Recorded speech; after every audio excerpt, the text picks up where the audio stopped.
This is the second movie by Steven Soderbergh this year already, and his last one, High Flying Bird, I enjoyed quite a bit actually. It's probably in my top 10 for the year at the moment, at least in my top 20. And I've generally liked him as a filmmaker too, ever since I saw Ocean's 11, which is one of my most rewatched movies ever. I just love that thing. So you know, when he puts out a movie, the odds are I'm gonna check it out. With that being said, I definitely haven't loved everything he's put out recently.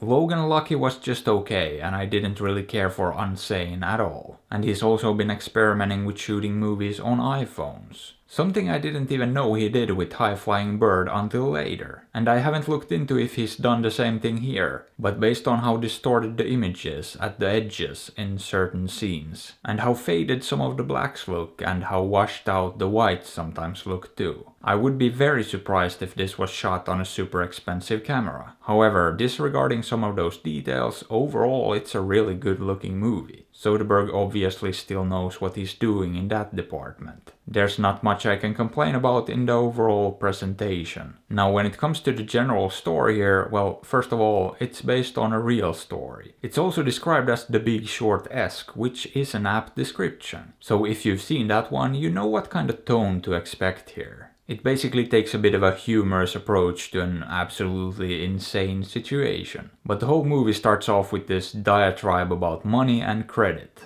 And the story sort of follows this woman played by Meryl Streep, who's basically attempting to get a settlement from an insurance company. However, it turns out that that's not such an easy task, because these companies apparently have quite the complex system set up. And the movie essentially gets into the details and breaks down exactly how it all works. There are just layers upon layers, and finding someone to hold responsible is not that easy. And yeah, I thought the general story here was really fascinating. And the cast is absolutely star-studded, and everyone did a great job. Even though most people just seem to have smaller roles and don't get a ton of screen time, I'm guessing Soderbergh just pulled a ton of favors to get a bunch of people to come on set for a day or two. But you know who stood out to me the most here?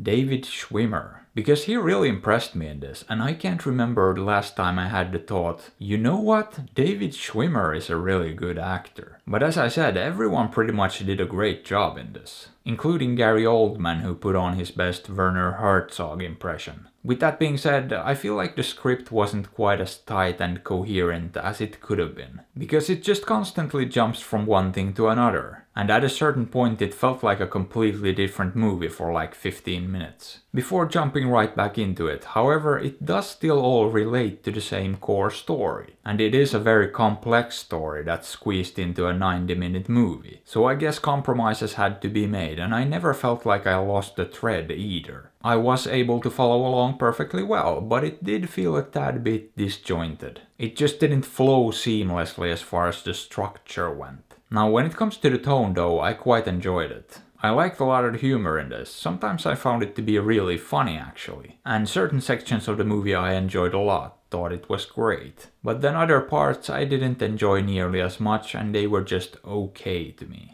And while I did end up liking quite a few things about this one, and I didn't really outright dislike anything, overall it was just okay. Perfectly fine, I enjoyed it, but it's nothing phenomenal. But how about it? Would I recommend it? Sure, why not? Especially if you like these kinda crazy stories based in reality. So you know, maybe give it a look, or don't. After all, I'm not your dad. But hey, what are your thoughts on this? Have you seen it? Did you like it? Let me know. And if you enjoyed the video, maybe give it a thumbs up or sub to the channel, because that would be fantastic. And if you'd like, you can also support me on Patreon or PayPal through the links in the description. And as always, I appreciate you and thanks for watching.